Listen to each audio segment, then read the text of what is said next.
Welcome, Neehaari. Good evening, everybody. Woman of courage. Um, what was going on in your mind when you took this step?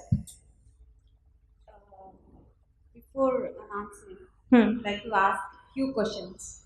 Can you please answer this question? Yes. In India, every year, how many people are facing burns? Can you please tell me inclination ratio? How many people knows about burns? Any idea? No Just say idea. something. Any number? 40% means number. Yeah. Sorry? 1 billion. 1 billion. No, last 7 to 10 lakhs people every year from different kinds of burns in India. And one more question: how many people are losing their life through these burns? Anybody knows? Every year, 1.4 lakh people.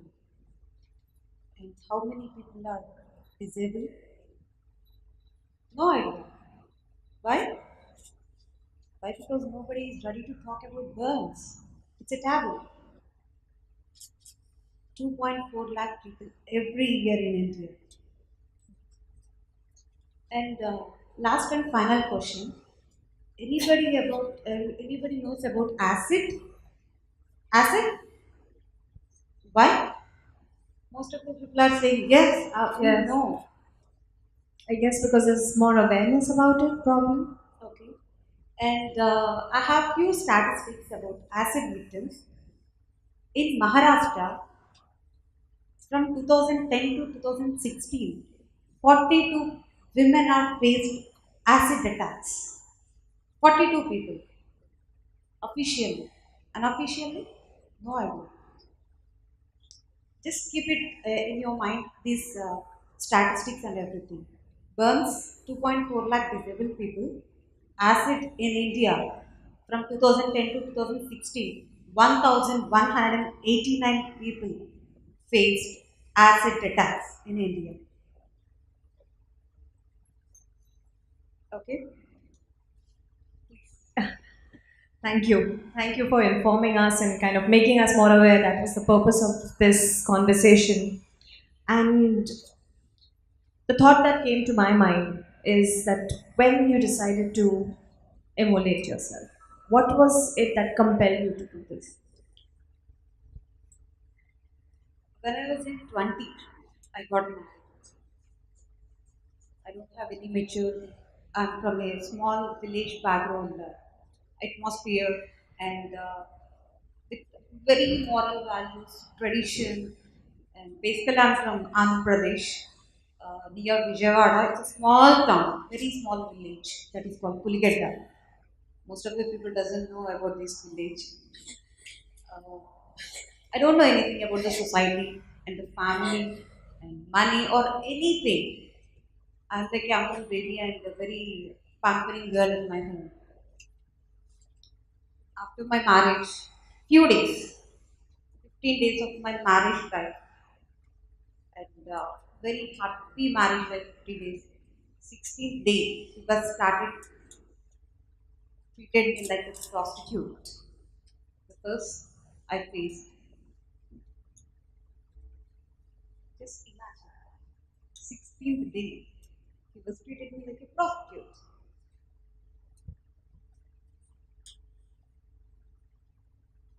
And mentally, especially sexually, I faced a lot.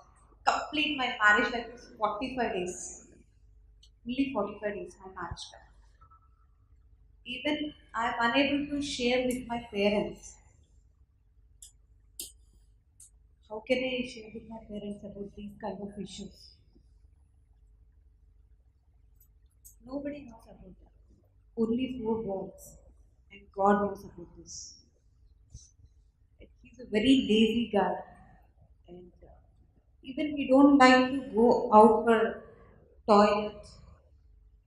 He always uses polythene covers and water bottles to fill the toilet. Every day, early morning, before 7 o'clock, I used to wake up and I clean the room, and nobody knows that. After this incident, only my parents know about this kind of issues. I never had ever revealed these things. Why? Because my mom said she used to call me Tali.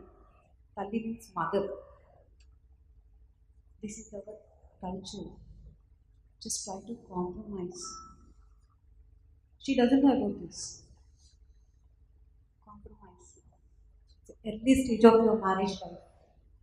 It's happening in every family. So after your pregnancy, he will change. This is our culture. Okay, mommy. I will just. It will take some time to a new girl with a new family, new atmosphere, new culture, new mindset. Everything is new. I was started adjusting with the family and everything. And one day, he was early morning. He was paying me 100 rupees. I thought, what is this? He said only one thing. This is the pay for your last night. I was shocked.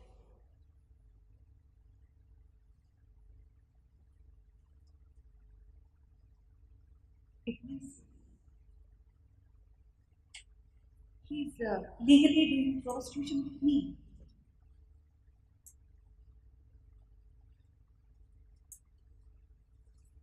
So what is my thought? So I started thinking, is this my life? Should I compromise for these kind of people? Why should I compromise? So I shared a few things to my mom. Again, she said, compromise now. We are also facing so many problems. As a woman, we need to compromise. Okay, mom. One day I came back to my parents' home, but unfortunately, my pregnancy also confirmed. He knows that. So he came to my home, and again he was started torturing me on phone. So why are you staying with your parents? Just come back. Otherwise, try to arrange a girl for me. What are you talking? You're talking with your wife. So completely, my mind was completely. It's not in my control. I was started dealing with myself. I was pregnant. If I give a baby girl to, if I give a birth to a baby girl, what is her future? If she will face the same problem in her future, what is the justice to her? These question marks are running 24 into 7 in my mind every day. But one fine day, I decided I don't want this life. I don't want to spoil my baby's life. So better to die. Nobody will bother about my life. It's the end of my life. I'm very scary girl. I poured kerosene on my body, on my bedroom. My father noticed that, and he was started fighting with me. Talli, just leave that. Just try to talk with your husband. Maybe he will change. Now you are pregnant. Just wait for a few months. Maybe after he will change. My papa also said like the same thing. He said, why should I bear? So my papa said, just go and wash your clothes and everything. So again, I went to bathroom. Around 1.5 hours, I was at bathroom. I was started writing a letter. So I'm going to die. I'm going to die. 49 matchsticks. I was told. 49 matchsticks. Again, I was started thinking about my baby. No, no, no, this is not the correct way. I need to live my life. I need to live my life for my baby. No, this is not the correct. My mind is saying, no, this is not the correct. Just leave everything. But the final matchstick, my body was completely burnt, almost 55%.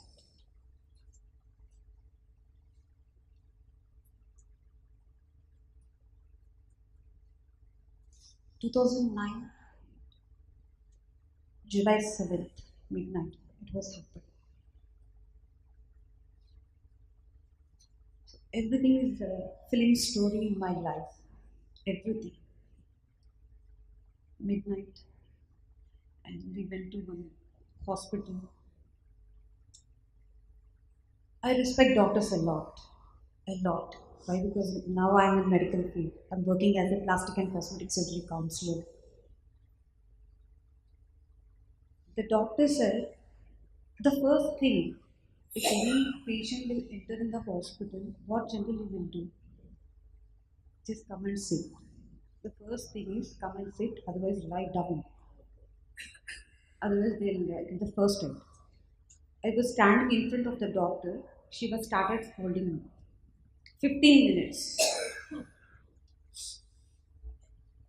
I was on pant. I'm with bare body. Only pant. She was started scolding. So I said, Papa, please take me. I was unable to bear the burning sensation. Again, we went to my family's doctor and he said she's in very critical condition.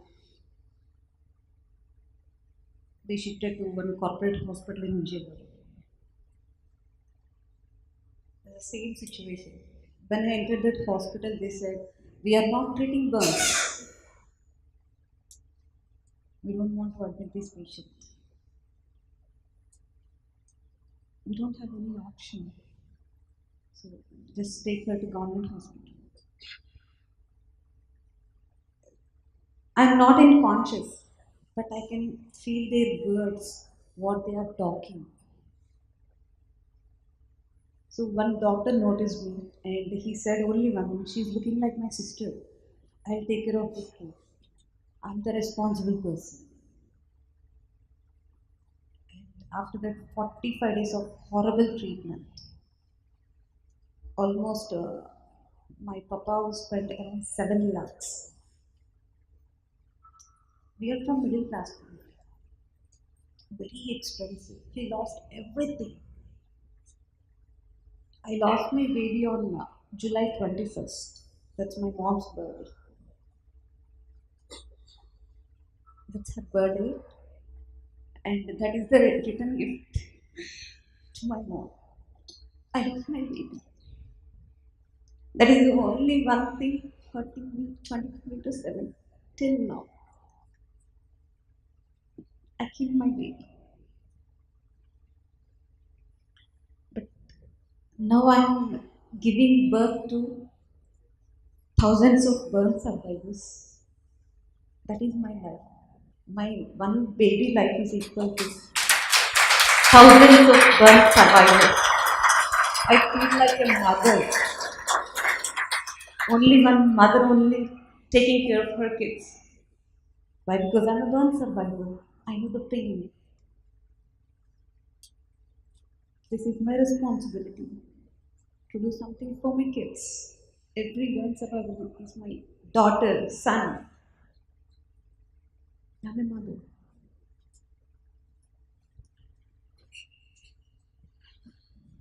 So, yeah. After that, my body was completely contracted. I used to talk with my upper lip, "Mummy, give me some water," like this. My lip was contracted, and my left hand, my right hand, axillary, everything. Even I was unable to feed myself. But I believe God always closes one door, but 99 doors are waiting for us to open. My God is my brother. He was only 4 to 5 years kid at the time, 2009. He used to treat me like a small baby. Akka, generally we used to call Akka, sister Behan.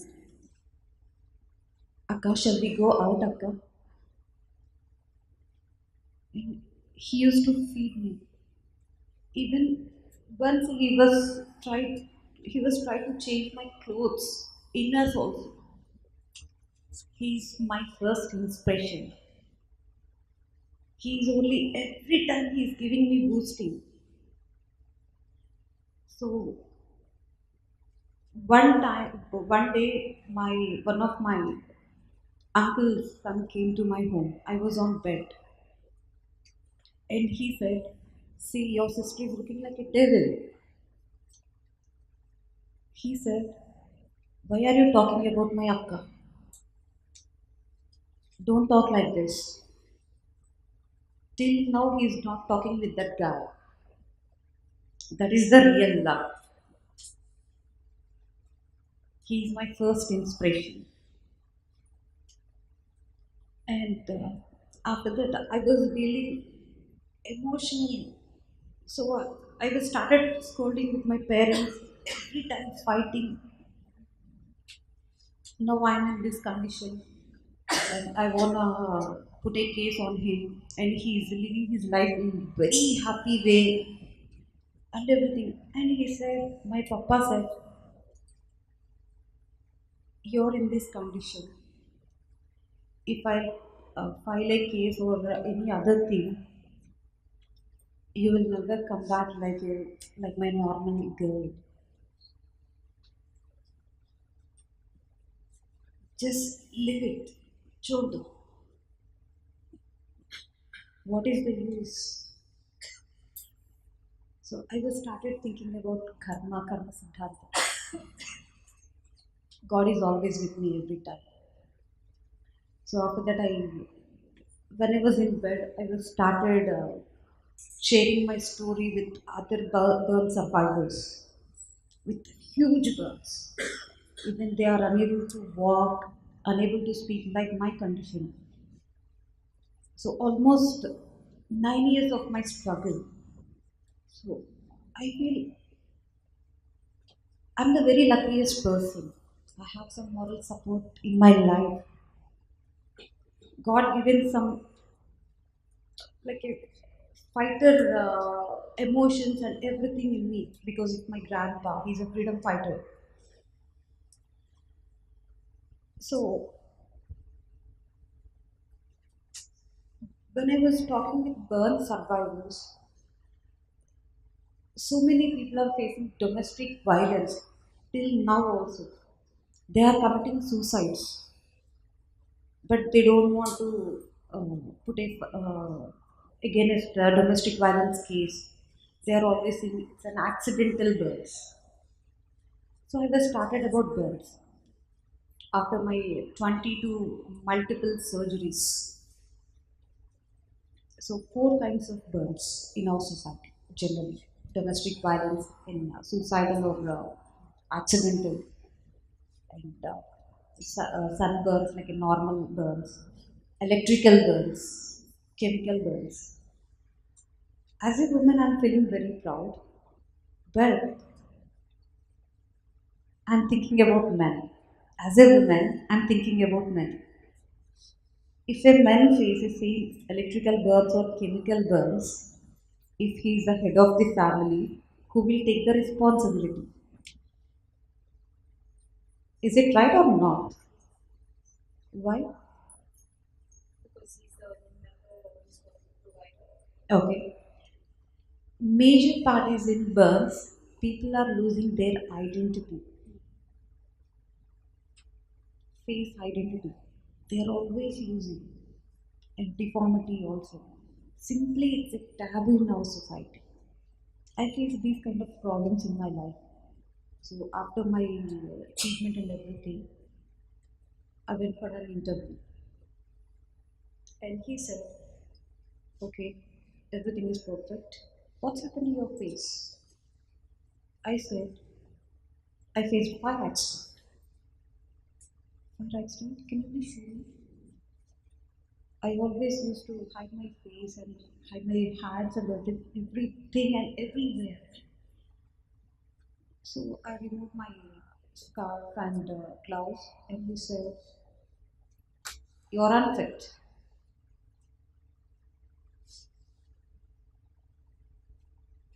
Neehaari, you started the Burn Survivor Trust, Yeah. which is doing very good work, and you are doing Hmm. helping others. Tell us a little about that. Yeah. Why I'm starting this BSMS? Because of my personal experience. When I face the problem, my skills is working, not my beauty. The first thing. And the second thing is, burn survivor needs physical support and especially surgical support. Because of lack of awareness and because of financial problems, they are not aware of these surgeries. And we have so many government hospitals and so many plastic surgeons. Generally, plastic surgeons means it's very expensive treatment, and this is related to only beauty. But people doesn't know about only plastic surgeons are treating these kind of burns and reconstructive surgeries. So my father faced the same problem, financial problem. So why should I start this surgical support to burn survivors? They are losing their identity and they are not getting any surgical support. So till now, in this span of 3 years, um, I conducted four surgical camps in AP and Telangana, recently Kerala states. We did 70 plus plastic surgeries completely free of cost and more than 600 counselings. Wonderful. Big round of applause, everybody, for Neehaari Mandal. Thank you so much. Thank you so much for sharing your journey with us and proving an inspiration to everybody. Yeah, Thank you. and before leaving, I want to say one thing: treat us like a normal human beings. We are just physically burned, not mentally.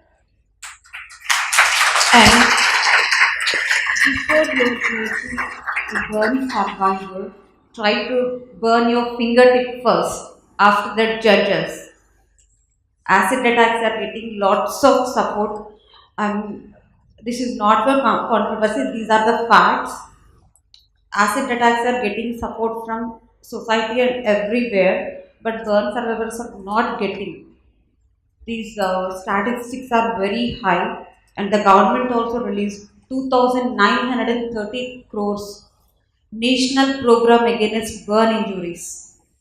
But there is no proper awareness. We need all your support to create awareness about burns. And the first thing we are asking, treat us like a normal human beings first. And after that, we'll lead our life in our own way. We don't want anybody's support. Just we need freedom in our society. Thank you so much.